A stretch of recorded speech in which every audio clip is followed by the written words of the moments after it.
Hands up, who likes body-mounted couplings on bogie vehicles? Damn. No, I don't like them either. Whether you like them or not, it doesn't really matter really, because the manufacturers keep putting them on. It's a strange contraption that is pivoted underneath the bogie centre and held in place by a clip at one end and a spring at the other end. Here's a couple of my models that have got this sort of thing installed. We've got a Heljan ferry van, a Hornby parcel van, and, as you've just seen, a Bachmann coach.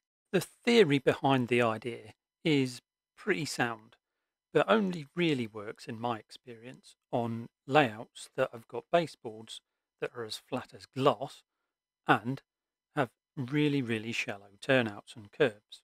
Also good if you have fixed rake formations and do no shunting. For those of us that have quite compact layouts and with relatively sharp curves, I think the main problem is the fact that the coupling doesn't sit in the middle of the track when it's going round a curve, therefore tending to derail the vehicle either behind it or in front of it, especially if it's a lighter vehicle or a four-wheeled vehicle. The other problem is uneven track. Now, this is grossly exaggerated, and with fixed formation or bar couplings, it tends to lift off one or the other of the vehicles. Even if you're just using standard tension lock couplings, a little bit of uneven track does enhance the probability of the vehicles uncoupling.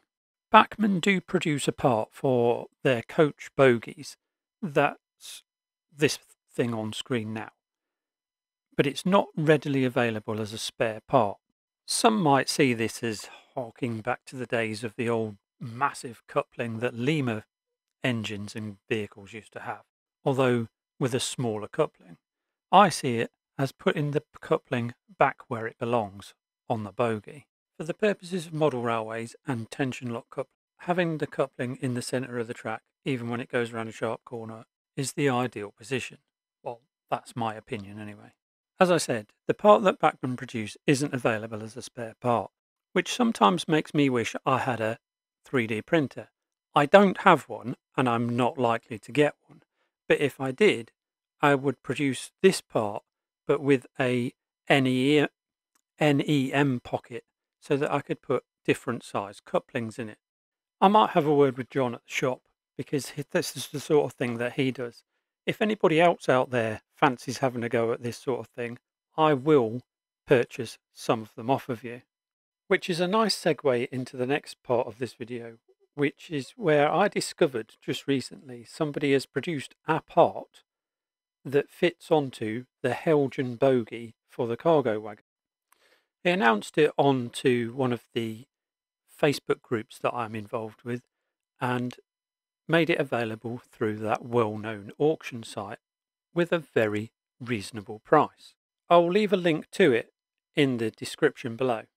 This will possibly be one of the easiest conversions that I've ever done.